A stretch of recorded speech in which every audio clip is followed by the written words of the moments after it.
বরং অশান্তি আরো বাড়বো, পারতো না। কারণ আপনি হাজিরা দিছেন, আপনি এসি রুমে দুইটা দেখেন আরাম, এসি রুমের তো বাইরে ওরে শরীর জ্বলাপোড়া করে, কিন্তু তা আপনি এখন আসছেন নিজের শরীর শান্তি, আমাদের আব্বা মা পূর্বপুরুষরাও কবরে শান্তি। আগামী কাল যদি আমার ফজরের নামাজ না থাকে, জোহরের নামাজ না থাকে, আমার মন মানসিকতা ভালো না থাকে, তাহলে কিন্তু কবরবাসী শান্তিতে থাকবে না। কারণ আজকের এই মাসটা কি মাস জানেন? শাবান মাস। এই শাবান মাস হচ্ছে নেক কাজের সারা গাছে পানি সেচন দেওয়া।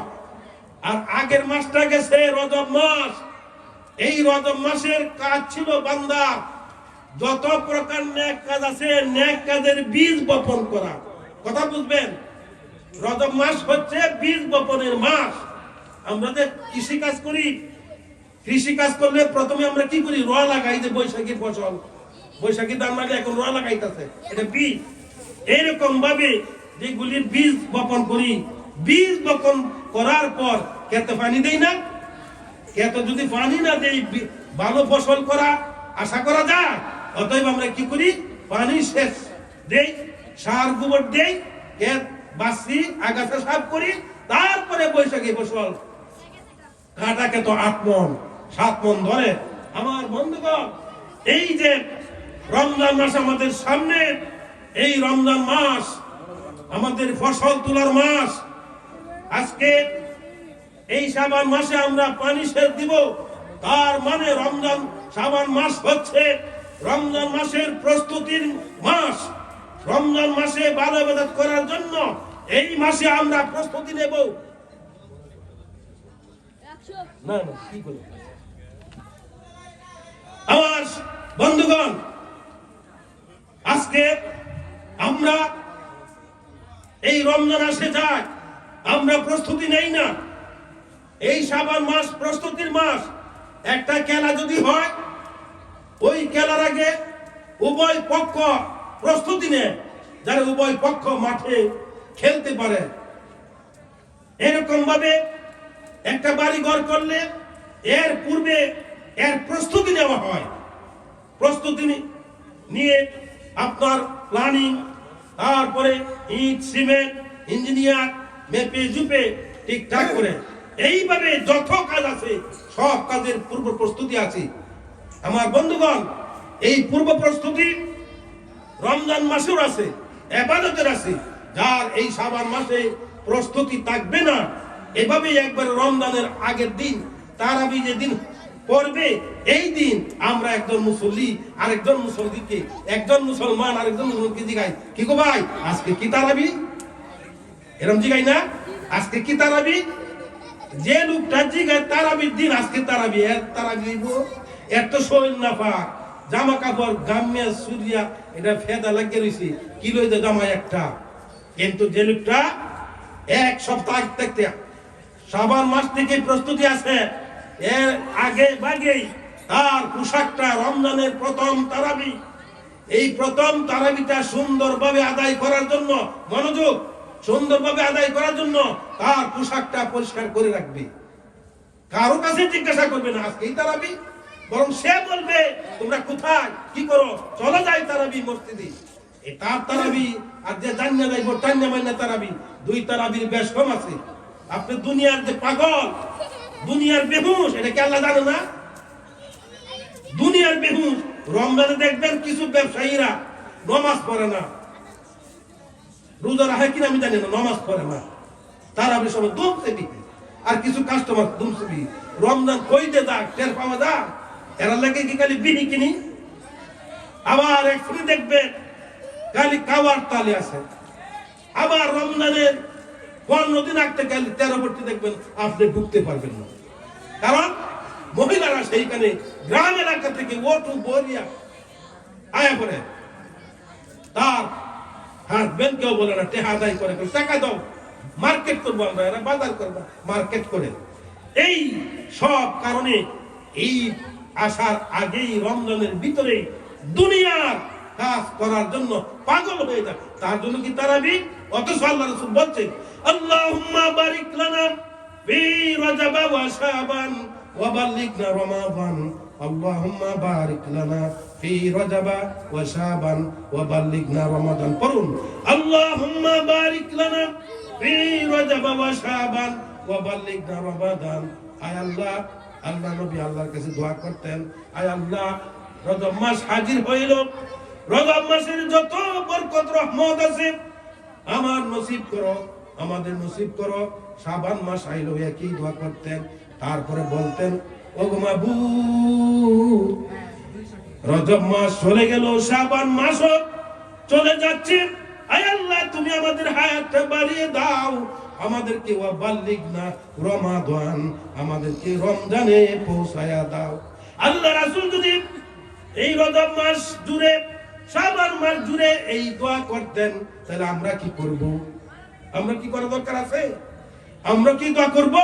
তাহলে এই দোয়া করলে না আল্লাহ হায়াত বাড়ায় দিব, এই দোয়া করলে না আপনার জন্য রমজান সুন্দর হবে।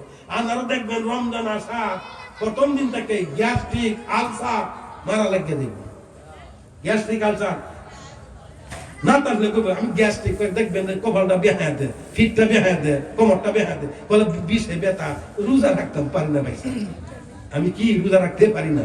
কারণ এই বাটপার, এই বাটপার প্রতারক। আবার দেখবেন সেহরির সময় উঠে, সেহরির সময় শব্দ করে বাতি জ্বালায়, আলু জ্বালায়, আবার কিছু খাবারও খায়, রোজার নিয়তে খায় না। এটা বিশ্ব বাটপার। রোজার নিয়তে খায় না, খায় কেন? সারাদিন যে চলতে হবে এটার জন্য ব্যাটারি চার্জ করে। কি চার্জ করে? ব্যাটারি চার্জ করে। রোজা রাখার নিয়তে খায় না। আবার বাটপার আরেকটা চিন্তা করে, আমি যদি এখন সেহরির টাইমে না উঠি, পাশের বাসার এরা কইব এই টানে বুতো রোজাও রাখে না, সেহরিও খায় না, টাসায় গুম দিছে গরুর মতন। এই ভয়ে, সমাজের ভয়ে সেহরির সময় বিবিরে কয় এই হাসান না কাজ, বাতি জ্বালাইস, একটু আওয়াজ টাওয়াজ দিস, পাশের বাসার এরা যাতে কয় এরা উঠছে, এরা বোধ খাইতেছে, এরা যে খাইতেছে, এটা কি রোজার নেতে খায় না ব্যাটারি চার্জ করে? ব্যাটারি চার্জ করে সারাদিন চলার জন্য। আপনি মোবাইল চার্জ করেন না? ঢাকা যাবেন রাস্তাঘাটে, যদি ফিউজ হয়ে যায়, ব্যাটারি লো হয়, কথা বলতে পারবে? এই জন্যই ব্যাটারি ব্যাটারি লো হয়ে দিব, এই জন্যই সে সেই সময় কাজ। এই বাটপারের খাওয়ার কি সব মিলবে? অথচ আল্লাহ রাসূল বলছেন যে ব্যক্তি সেহরি খাইল সব মিলবে, রমজানে যত খাবার খাইবে হিসাব দেওয়া লাগবে না। এমন কি ইফতারি করলে কয়েকটা ফজিলত, ইফতারের টাইমে আল্লাহর দিদার লাভ হয়। অথচ এই বাটপারের ইফতারির সময় যারা রোজা রাখে তাদের চেয়ে আইটেম বাড়াইয়া কত ফল ফলাদি, আপেল, মালটা, পেঁপে, তারপরে আঙ্গুর, আরো ফেইজি, বেগুনি, আলু, কচু, যত বড়া আছে, যত সিস্টেম আছে, খাবারের আইটেম আছে, সব সামনে লইয়া খায়। এই জন্যই খায়, যদি ইফতার না করে মানুষরা বলবে লোকটা বুধ রোজা রাখে নাই, এই জন্যই ইফতারি করে নাই। এই মানুষের সমালোচনা থেকে বাঁচার জন্য সে পাইকারি ধরে সব কিছু দিয়ে ইফতারি করলো। এই ইফতারিতে সব মিলবে না, বরং সে প্রতারক। সে কি? মান সাতারা মুসলিমান সাতারাহুল্লাহু ইয়াউমাল কিয়ামah, মান গাসসা ফালাইসা মিন্না। আল্লাহ রাসূল বলেন যে প্রতারণা করলো সে আমার উম্মতের অন্তর্ভুক্ত নয়। আমার বন্ধুগণ, যে এইভাবে ইফতারি করলো তার কি সব মিলবে? সব মিলবে না। বিরাট একটা ময়লা বাইরে কোথায় বেরোতে পায়খানা হবে, পায়খানা হইতো না, আগা বাইরে পায়খানা কয় মুসলমানের মুমিনের কাজগুলি, পায়খানা প্রস্রাব, এটি হলো মুমিন, আল্লাহর মুমিন, রাসূলের উম্মত যারা, আল্লাহর হুকুম আহকাম মানে যারা, তাদের এটির নাম হয় পায়খানা প্রস্রাব। আর গরু, ছাগল, জানোয়ারের মতো যারা, এদের মতো আল্লাহর শরীয়ত নাই, মানুষ নামক জানোয়ার, মানুষ নামক গরু ছাগল যারা আল্লাহর হুকুমের দাঁত দাঁড়ে না, এরা যদি ওই বাথরুমে যায় আর এই কাজটা করে, এটার নাম পায়খানা হবে না, এটার নাম হলো আগা। আর প্রস্রাবের নাম হইব মুথা। যেমন কুত্তা কোনদিন পায়খানা করছে, কথা বুঝবেন, মাথার ঢুকান। কুত্তা পায়খানা করে না আগে আগে প্রস্রাব করে না মুথে? গুড়া আগে মুথে, হাতি আগে মুথে, মুরগি, লেদাই, সেনা, এইরকম হাইওয়ান জানোয়ারের এই কাজগুলির নাম হয় আগামুতা আর না হয় লেদাই, সেনা।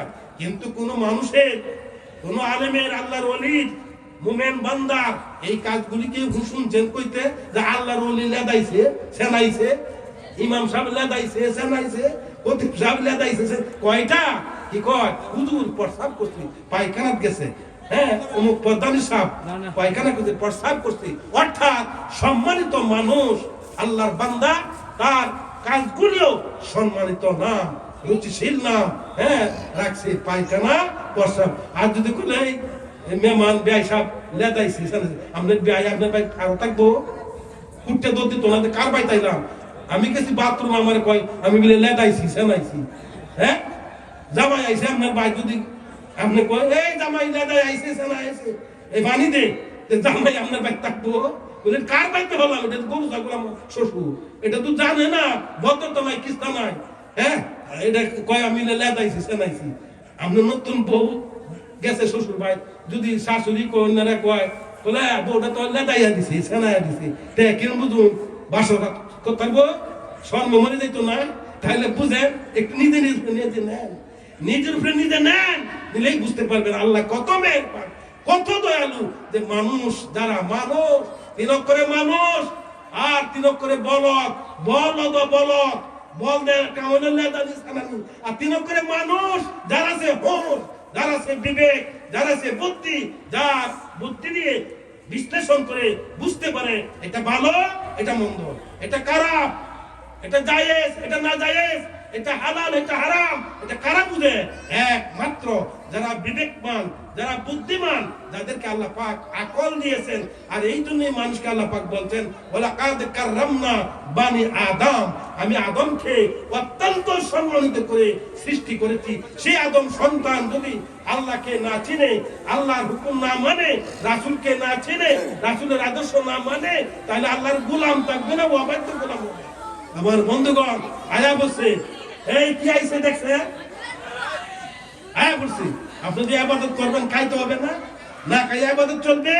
এই জন্যই খাওয়ার শুরুতে বলতে হয় বিসমিল্লাহির রহমানির রহিম। খাওয়ার শুরুতে কি বলতে হয়? মাসলা জানেন? একটা মাসলা শিক্ষা করা, খানা যেই বুঝনা দিয়ে চুপচাপ থাকবে, নাই ওই বুঝলা করবে না, শুধু বাচ্চারা যে রাও করবো তারা দেওয়া হবে না। চোখ কথা শুনেন, ডাইলা ব্যাকল গেছে শ্বশুর ভাই, কি ব্যাকল? ডাইলা ব্যাকল। ডাইলা ব্যাকলের আকল নাই কম, শ্বশুর ভাই গেছে, এটা সৈন্য শক্তি আছে, জাপানি শক্তি, এটা গিরিস্তি করতে পূজা পাইতারে। ডাইলা ব্যাকলের আব্বা মাইডি খুব বাটপা, বলে এই ব্যাকল দ্বারা একটা ট্যাডন মেয়ে বে করে। ডাইলা ব্যাকলের বউ যদি ব্যাকল হয়তো সংসার করবো, এই জন্য ডাইলা ব্যাকলের বউ আনতে একটা বাটপা, হ্যাঁ যেটা জাল বেশি দিলে তরকারি কম খাইবো, ভাত ফাস্ট উঠতে হইলে ভাত কম খাইবো। এই জন্য গৃহস্থে বলে প্রতিদিন কামলা তাহে 10 জন বলে বাচ্চারাই চুপ পরে, এটা টুবলা পাইতাম না। পরে দেখে নেট করে বেহারাইছি একটা ট্যাডন বউ, বুদ্ধিমান বউ, আর নিজের ভুটটা কি ডাইলা ব্যাক করল, ডাইল দিয়ে ভাত খাই বেশি আর শৈল্য শক্তি নিছে। বউ বেহারে আনছে, আনলে প্রথম রাইতেই কি করছে না করছে এটা তো ডাইলা ব্যাক করলেই জানে, আর মেয়েটা জানে। যাই হোক, সকালবেলা শাশুড়ি চাউল দিছে, চুলার ঘরে ভাত রান্ধতো, নতুন বউয়ে রান দে আর মনে মনে কান দে। কি করে? চুলার ঘরে রান দে আর মনে মনে কান দে, বাপের বাড়িতে যাইবো কিয়ামতের আগে রাইতো না। এটা বুঝতে লাইছে। ডাইলা ব্যাকলের কাছে বিয়া হইছে, বড় বড় বিল্ডিং দেখে বিয়া দিছে, আসলে আকল বাক্কল কিচ্ছু নাই। শাশুড়িকে দেখতেছে বউ যে মনে মনে কান্দে, এই দৃশ্য দেখে বলছে কি গো মায়া কান্দ কেড়ে, কি হইছে? বউ এই বেলা চোখতে পানি আরো বেশি বেলায়, আপনি দেখবেন যে ব্যথা পায়, দুঃখ পায়, তার যদি কিছু জিজ্ঞাসা আরো দূর আয় কানবো, ওই তো সময় পায় না, তার দুঃখ আরো বাইরে যায়, আসল কথা কয় না। কারণ কইলে তো বিপদ এটা আইতন এটা কয় কেমনে কান দেই শাশুড়ি বুঝে লাইছে তার হুটটাতে ব্যাক কল শুধু ব্যাক কল না ডাইলা ব্যাক কল কি ব্যাক কল ডাইলা ব্যাক কল এটা বুঝে লাইছে এখন তার ডাইলা ব্যাক কল ভূতেরে মাছলা সে শুনেন এরকম ডাইলা ব্যাক কল কি আরো থাকতে পারে না শ্বশুর বাড়িতে কি ব্যবহার করুন লাগবো কি ব্যবহার করলে বউ আটকাইছে এটা আনন্দ দেব এটার মাছলা সে হ্যাঁ নারে বউ আমরা আটকাইব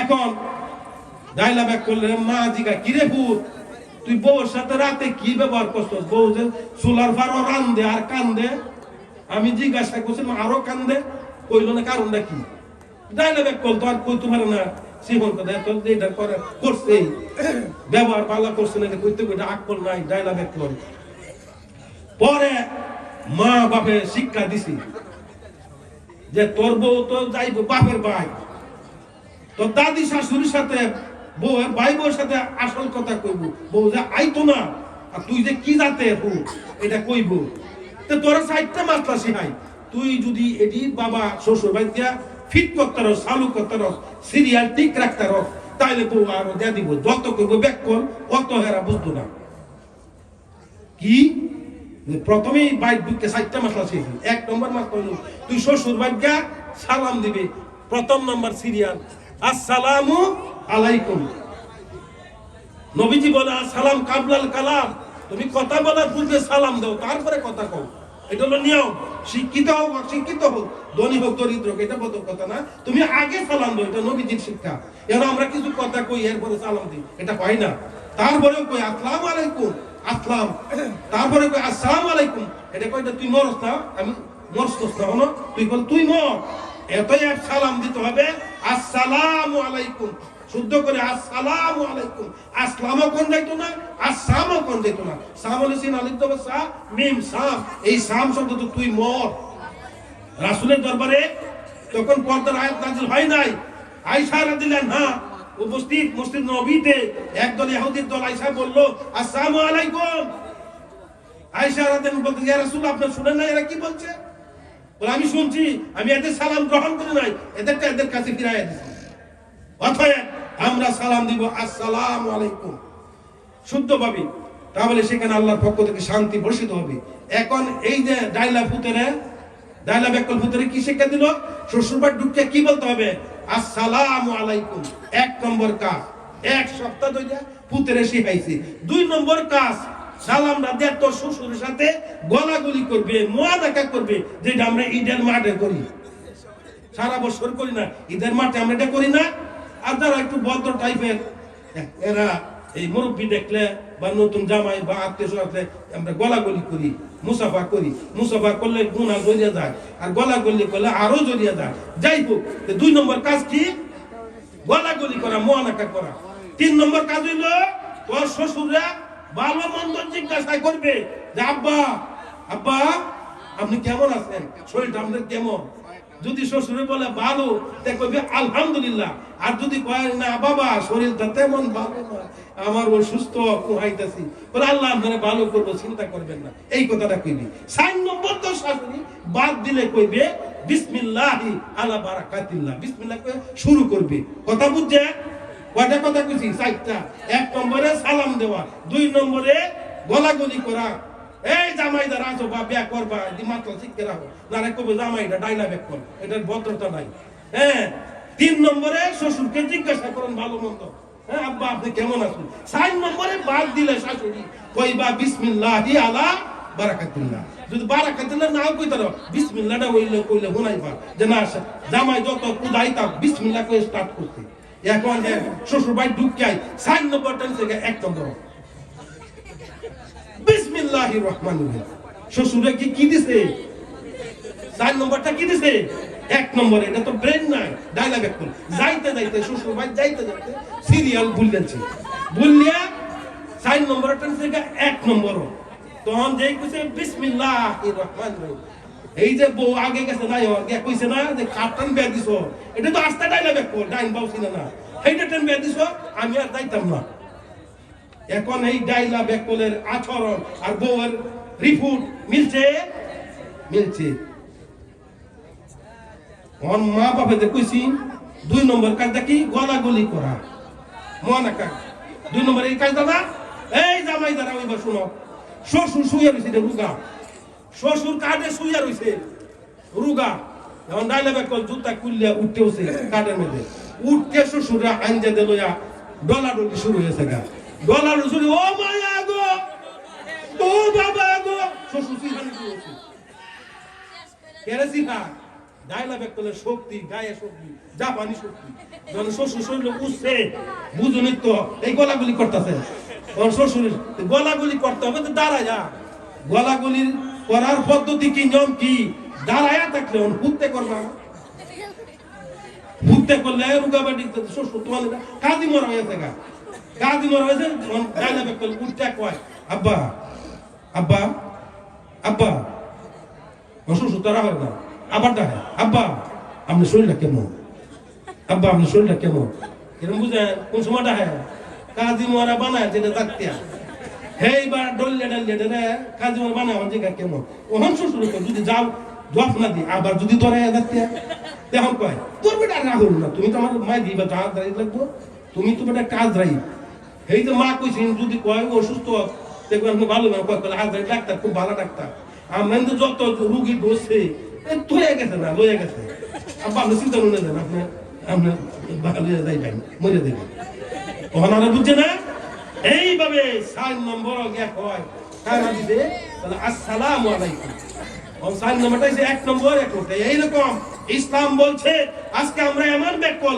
হাসাবার জন্য বলছি না কিছু কিছু মানুষ ভালো আমল না করার কারণে প্রতিবেশীকে অত্যাচার করার কারণে দোকান বাকি রাখছে তার শক্তি আছে ক্ষমতা আছে ক্ষমতার লোভে শক্তির লোভে আপনার মানুষের সাথে ভালো আচরণ করে নাই তার আচরণে মেয়ে ছেলে রাস্তা দিয়ে নিরাপদে যাইতে পারে নাই ইফটিজিং করছে এরকম ভাবে মোবাইল চুরি করে জানালা দিয়া এরকম ভাবে চিহ্নিত ভাঙ খায় জুতার কষ খায় গাঁজা খায় খায় রাস্তা টেনে পড়ে যায় মানুষ তারে ভয় করে শ্রদ্ধা করে না এটা খারাপ এদের কিছু গুলো আবার রাত্রে কুন্ডা করে বল এই কিসিমের যুবক শ্রেণী সমাজে ভরপুর এইভাবে যত খারাপ করিয়া নেতা হইলে পরে সাদাবাদী সন্ত্রাসী জায়গা দখল আরো কত কিছু আকাম কুকাম দ্বারা করে কইয়া পরে মরলে মানুষ কি বলে এইটা আপনারা কইবেন আমি কইতাম না ভালো কাজ করে মরলে কি কয় আর খারাপ কাজ করে মরলে কি কয় ওইটা আপনারা শুনলে কাই জানো না খারাপ কাজ করে মরলে কয় আলহামদুলিল্লাহ এটা মরছে ভালো হয়েছে খুশি হয় না খারাপ কাজ করে মরলে কি কয় আলহামদুলিল্লাহ আর ভালো কাজ যদি কইরা মরে আপনি খুশি থাকেন আপনার আব্বা আম্মা আপনার সমাজ আপনার দেশবাসী একটা লোকের প্রতি খুশি থাকবে হ্যাঁ এই লোকটার দ্বারা সমাজে শান্তি পাইলে মানুষ মরলে তার জন্য কাঁদে আর বলে ইন্না লিল্লাহি ওয়া ইন্না ইলাইহি রাজিউন দোয়া করে আর যদি খারাপ করে মরে তাহলে কি করে বলবো আলহামদুলিল্লাহ এই জন্য দেখবেন জানাজার সামনে লয়ে বলে লোকটা কেমন আছি লোকটা কেমন আছি ভালো আছি কেউ কয় টুডে কেউ কয় লোকে হুন্যা মানুষে খারাপ করবো এইগুলি ইসলাম গ্রহণ করে না ইসলাম তাকেই গ্রহণ করে যিনি কি করেন ভালো হয়ে চলেন হকুল্লাহ হকুল ইবাদ আল্লাহর হুকুম পাশাপাশি হকুল ইবাদ স্বামী স্ত্রীর হক মেয়ে ছেলের হক পিতা মাতার হক প্রতিবেশীর হক এরকম আরো অন্যান্য লেনদেন যদি ভালো থাকে আপনার প্রতি আল্লাহ পাক খুশি হয় আর আপনি মারা গেলে মাইকিং লাগে না এমনিতেই লোক মুখে শুননাই জানাজা হাজির হয় আর শেখগানে আপনি দোয়া করে চোখের পানি ফেলায় আর মানুষের জানাজার সামনে কয় কেমন আছি ভালো আছি এইগুলি সাক্ষী গ্রহণযোগ্য অতএব আমরা এই শাবান মাস থেকে আমরা এখন থেকে আমরা আল্লাহর কাছে ভালো হতে পারি নিজেকে সংশোধন করব আমার লেনদেন থেকে শুরু করে আচার আচরণ থেকে শুরু করে আমি যদি কাউকে কটু কথা বলে থাকি আগামীকালই তার কাছে মাপ চাইবো মা বাবা থাকলে মা বাবার কাছে ক্ষমা চাইবো এইভাবে আমরা হকুল ইবাদ ঠিকঠাক করে ঋণ পরিশোধ করে যদি একটা সেজদা দেন আল্লাহর সামনে আল্লাহ রাসূল বলেন সাজদাতুন ওয়াহিদাতুন খায়রুম মিনাদ দুনিয়া ওয়া মা ফিহা একটা সাজদা যদি আপনি কোরআন হাদিসের মধ্যে করতে পারেন তাহলে আল্লাহ রাসূল বলেন ও দুনিয়ার মানুষ একটা সাজদা তুমি মাসলামতে করেছো, তোমার সিজদার ওজনটা সিজদাতু ওয়াহিদা খায়রুম মিনাদ দুনিয়া ওয়া মা ফিহা। একটা সিজদা যদি ইসলামের শরীয়র মতে হয়, জায়েজ মতে হয়, মাসলামতে হয়, এই সিজদার ওজনটা এক পাল্লা রাখলে আর জীবনের দুনিয়ার সমস্ত সম্পদ এক পাল্লা রাখলে সিজদার ওজনটা ভারী হইয়া যাবে। তাহলে আমরা এরকম সিজদা করা দরকার না? এরকম সিজদা করতে হলে আমাদের ছেলে মেয়ে মক্তব মাদ্রাসায় দিবেন, আর আপনারা 5 ওয়াক্ত নামাজ পড়বেন। সামনে যেহেতু রমজান আছে, নিয়ত করেন আল্লাহ এবারে রমজান যেন আমরা রোজাগুলি, নামাজগুলি, তারাবি, কোরআন খতম আরো অন্যান্য যত নেক আছে এটি পালন করব। আর 2 নম্বরই কোনো মানুষের সাথে করব না, স্ত্রীর সাথে করব না, ছেলে মেয়ের সাথে করব না, প্রতিবেশীর সাথে করব না। দোকান বাকি থাকলে দোকান আদায় করব, ঋণ থাকলে ঋণ আদায় করব। আরেকটা কাজ যারা রোজা রাখবেন, মেয়ে ছেলের প্রতি লক্ষ্য করে বলতেছি, আয়েদের কারণে, অসুস্থতার কারণে গত রমজানের রোজা যদি কাজা থাকে, এই রমজানের রোজার আগেই কাজা নামাজগুলো, কাজা রোজাগুলো আদায় করতে হবে, না এই বর্তমানটা হবে না। আল্লাহ পাক আপনাদেরকে এই মাসলামতে, আল্লাহ রাসূল বলেন as-salatu khamsun wal jumu'atu ila al-jumu'ah wa ramadan ila ramadani mukaffiratun baina ijtunibatil kaba'ir। যে ব্যক্তি কি করলো, এক 5 ওয়াক্ত নামাজ পড়ে বাকি বাকি যে আমরা সগীরা গুনাহ করি, এই নামাজে কাটাপ হয়ে যায়। আবার ওয়াল জুমাতি ইলাল জুমা, এক জুমা থেকে আরেক জুমা পর্যন্ত যে এক সপ্তাহ ব্যাপী আমরা ছোট ছোট গুনাহ করি, 2 জুমা কাটাপ সাফ হয়ে যায় গুনাহ। আবার রমজান ইলা রমজান, এক রমজান থেকে আরেক রমজান, 1 বছর ব্যাপী ফাঁকে ফাঁকে যত ছোট গুনাহগুলি করি, 2 রমজানে কাটাপ হয়ে যায়। বলেন সুবহানাল্লাহ। শর্ত হলো কবিরা গুনাহগুলি মাফ চাইতে হবে আর কবিরা গুনাহ ছাড়তে হবে, তাহলে আপনি একজন ওলি হয়ে যাবেন। আল্লাহ পাক আমাদের সবাইকে আল্লাহর ওলি হওয়া, আল্লাহর গোলাম হওয়ার, আল্লাহর বন্ধুর উম্মত হওয়ার তৌফিক দান করুন। বলেন আমিন।